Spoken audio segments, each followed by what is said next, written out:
এই যে কম্বোটা রয়েছে, চিকেন কষা, স্যালাড আর এই বাসন্তী পোলাও, এটা মা মামির দোকানে আসলে 90 টাকা পাবেন। তো 90 টাকা পোলাও কেমন হয় একবার খেয়ে দেখি। বলছি যে এই পোলাওটা আপনি কোথায় দিচ্ছেন? এটা দু পিস চিকেন দিয়ে হচ্ছে 90 টাকা প্লেট। 2 পিস চিকেন দিয়ে আপনি 90 টাকায় দিচ্ছেন, তাই তো? 90 টাকা। তো এইখানে যে কোয়ান্টিটি আছে এটা তো মোটামুটি একজনের খাওয়ার মতো অনেকটাই। হ্যাঁ হ্যাঁ, একজনের মোটামুটি সাফিসিয়েন্ট হয়ে যাবে, যা দিচ্ছি হ্যাঁ। একটা লোকের ভালোভাবে পেটটা ভরে যাবে। একদম খাবারটা দেখাই যাচ্ছে যে পুরো একদম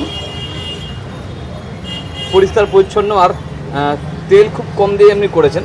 তো খেয়ে দেখা যাক নাকি, খেয়ে দেখে আপনাকে জানাই কেমন হয়েছে, তাই তো? আপনার যে দোকানের ঠিকানাটা আপনি জানাবেন কোন জায়গায়? এই ঠিকানা হচ্ছে ব্যান্ডেল চৌমাথা মোড়, হ্যাঁ। কালী মন্দিরের অপর সাইডে একটা হ্যাঁ। মিষ্টির দোকানের পাশেই আছে।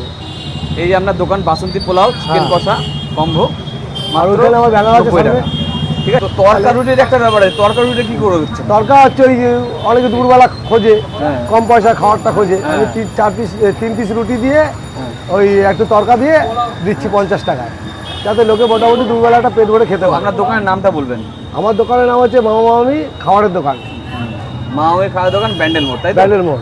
দাদাও ফেমে চলে আসছে, ঠিক আছে। আচ্ছা দাদা, আপনি এখানে খেয়ে দেখেছেন? ফেসবুকে দেখে এসেছেন, তাই তো? তো মোটামুটি কিন্তু এই দোকানটা এখন ভাইরাল হয়ে গেছে, সবাই ফেসবুকে দেখে আসছে। দাদা আপনি খেয়েছেন দোকানে?